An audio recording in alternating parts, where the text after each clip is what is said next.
Hello everyone, how are you doing? This is MD Tech here with another quick tutorial. In today's tutorial, I'm going to show you guys how to enable or disable full screen notifications for specific apps on your Android smartphone.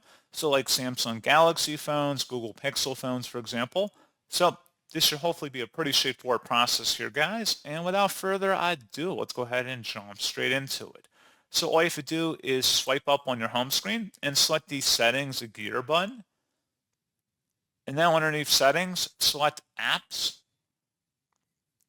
And now go underneath general, scroll down and select special app access. And then you want to scroll down again underneath where it says full screen notifications at the bottom. So any of these apps you want to allow full screen notifications to be delivered, just would select the app.